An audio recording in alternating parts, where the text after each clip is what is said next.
A crowded city bus, the air heavy with the hum of rush hour. A pregnant woman stands, her hand cradling her belly, exhaustion etched on her face. Then, a kind stranger offers her a seat, only for a shocking act of cruelty to unfold. What happens next will leave you stunned, angry, and inspired. Welcome to a story that'll grip your heart and make you question everything. Hit that like button if you've ever witnessed an injustice that made your blood boil, and let's dive in. The bus jostled along, packed with commuters, the windows fogged from too many bodies in too small a space. Maya Thompson, 32, stood near the back, one hand gripping the pole, the other resting on her 7-month pregnant belly. Her nurse's scrubs clung to her skin after a 12-hour shift, but her eyes sparkled with quiet hope. She hummed softly to herself, thinking of the baby girl she'd soon meet.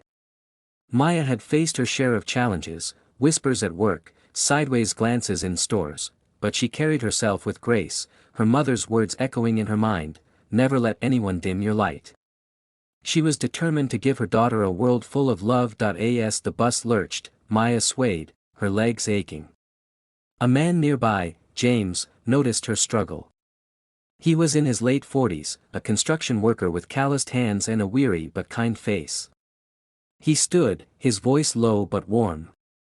"Ma'am, please, take my seat." Maya's face lit up with gratitude.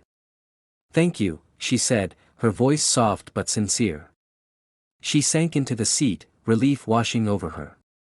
Their eyes met for a moment, a silent acknowledgement of shared humanity. The bus rumbled on, and for a brief second, it felt like a small victory in a tough world. Pause for effect. Have you ever done something kind for a stranger? Drop it in the comments, I'm curious. But that moment of warmth shattered.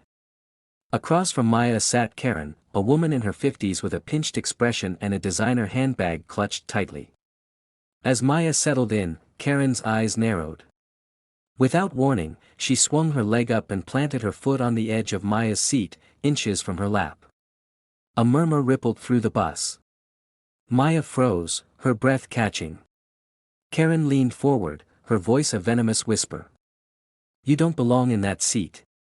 The words carried an ugly edge, laced with prejudice. The air grew thick, passengers glancing at each other, unsure what to do. Maya's heart pounded, her mind racing. Should she speak up, risk a scene, or stay quiet for her baby's safety? Dramatic pause. Ever been too shocked to react? Share your story below, it helps us all feel less alone. The bus fell silent, save for the hum of the engine. A teenage girl, earbuds dangling, pulled out her phone and started recording, her eyes wide. An elderly man in a worn cap looked down, uncomfortable. A young professional, Sarah, adjusted her glasses but said nothing, her face flushed with guilt. Karen, sensing the attention, doubled down. "What's the problem?" she snapped, loud enough for everyone to hear. "I'm just resting my foot. You people always make a big deal out of nothing." The slur in her tone was unmistakable now, and Maya's hands trembled.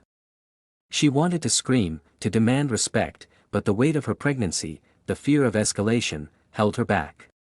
James, still standing nearby, clenched his fists, his jaw tight, but he waited, watching Maya. Maya took a deep breath, her mother's words ringing louder now. She looked Karen in the eye, her voice shaking but clear. "This is my seat. Please move your foot." The words were simple, but they carried the weight of years of resilience. A few passengers nodded, their faces softening with admiration. The teenage girl's camera caught every second, her fingers already tapping to post the video online. Karen scoffed, rolling her eyes. "Entitled," she muttered, but didn't move her foot. Instead, she leaned closer, her voice dripping with mockery. "You think you can just take whatever you want, don't you? Even when you're like that." She gestured at Maya's belly, her words cutting deep.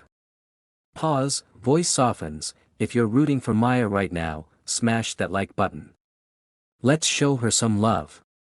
The tension on the bus was electric now, every passenger a witness to this quiet battle.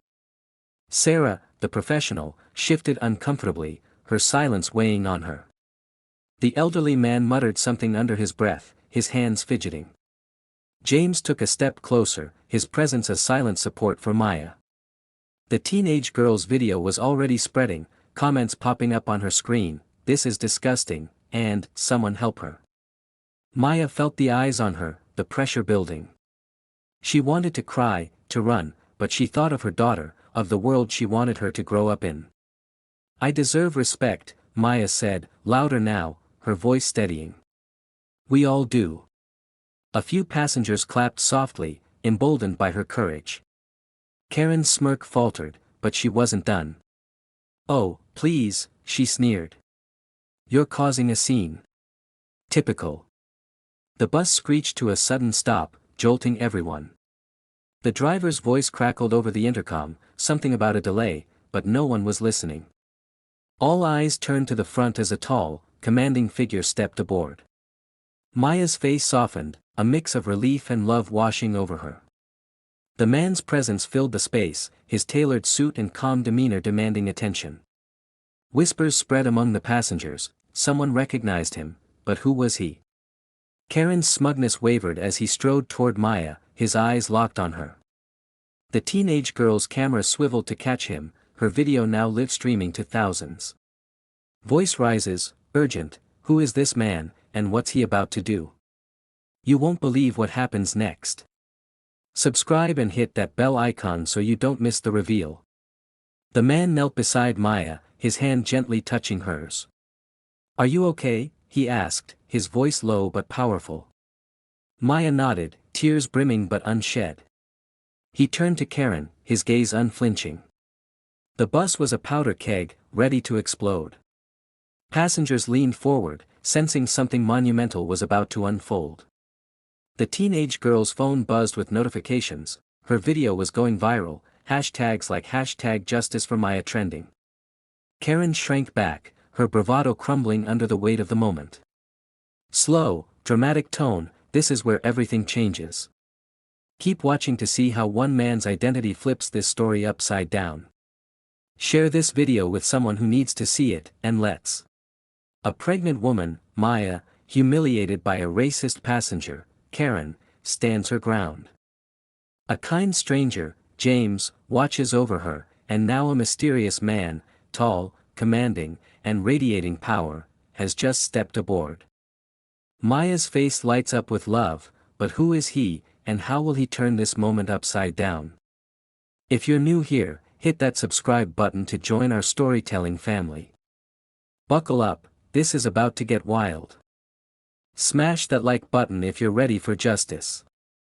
The man's presence silenced the bus, his polished shoes clicking against the floor as he approached Maya. Passengers craned their necks, whispering. The teenage girl's phone, still recording, caught every second, her live stream now buzzing with thousands of viewers. Maya reached for the man's hand, her eyes glistening with relief. "Michael," she whispered, her voice a mix of pride and love. The man, Dr. Michael Carter, a renowned black civil rights lawyer, knelt beside her. His face, familiar to some from news headlines, carried both tenderness for his wife and a steely resolve. "Are you okay?" he asked, his voice steady but laced with fury. Maya nodded, squeezing his hand. Pause, soft tone, ever felt someone's love give you strength? Drop it in the comments, let's share the love. Michael stood, turning to Karen, whose smugness had evaporated. Her foot, still propped on Maya's seat, seemed childish now, a weak attempt at power. "You've made a mistake," Michael said, his voice calm but cutting like a blade. The bus held its breath. Karen stammered, clutching her handbag. I was just resting my foot," she said, her tone defensive. "This is ridiculous. You people always twist things." The slur hung in the air again, and passengers gasped. Michael's eyes narrowed, but he didn't raise his voice.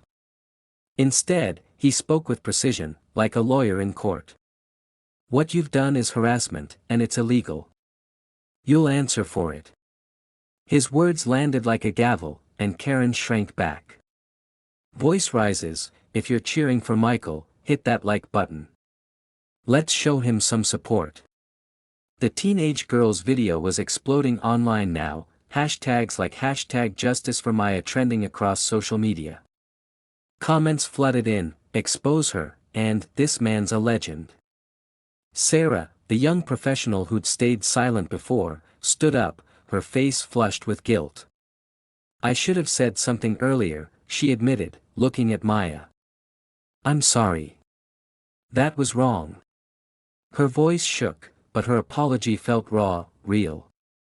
The elderly man in the worn cap nodded, his eyes misty. I saw this kind of thing 50 years ago, he said, his voice trembling. Thought we'd moved past it.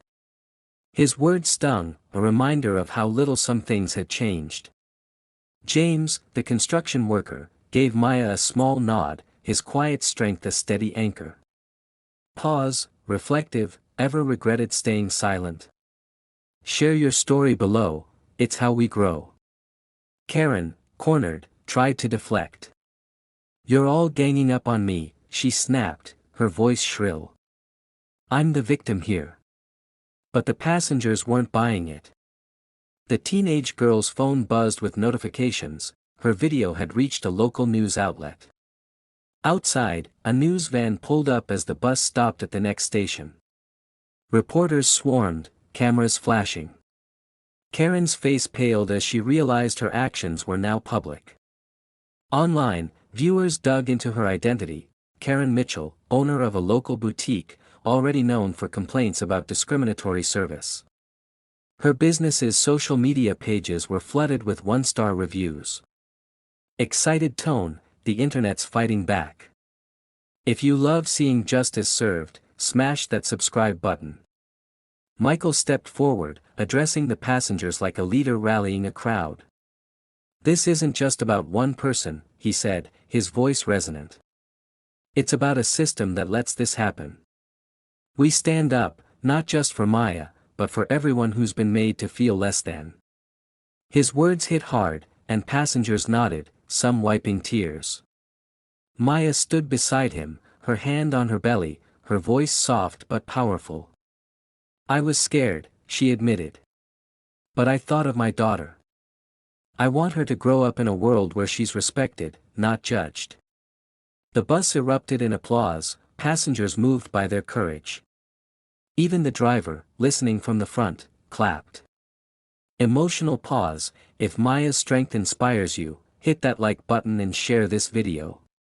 Karen, now alone in her defiance, tried to slip toward the exit, but passengers blocked her path. Apologize, Sarah said firmly, finding her voice. Others echoed her, their voices rising. Karen's eyes darted, her bravado gone. Fine, she muttered, barely audible. I'm sorry. It was half-hearted, but it was something. Michael shook his head, unimpressed. Words aren't enough, he said. Change is. The reporters outside caught the moment, their cameras zooming in on Karen's flushed face. The teenage girl's live stream hit 1 million views, with comments pouring in, this couple is unstoppable, and Karen's done for. Voice rises, what's next for Maya and Michael? Keep watching to find out. Subscribe so you don't miss it. As the bus doors opened, Maya and Michael stepped off, hand in hand, reporters trailing them. James gave Maya a respectful nod, his quiet kindness a thread through the chaos. Sarah approached, offering Maya her card. If you ever need anything, she said, her eyes sincere. The elderly man tipped his cap, his face a mix of pride and sorrow. The teenage girl promised to keep spreading the story, her phone still buzzing with notifications. Months later, Maya gave birth to a healthy girl, named Hope, her name a promise for the future. Michael launched a community initiative to fight prejudice, inspired by that day. Karen's boutique lost customers, her reputation in tatters. Soft, hopeful tone, this is what standing together looks like. What's one thing you change in your community? Drop it in the comments.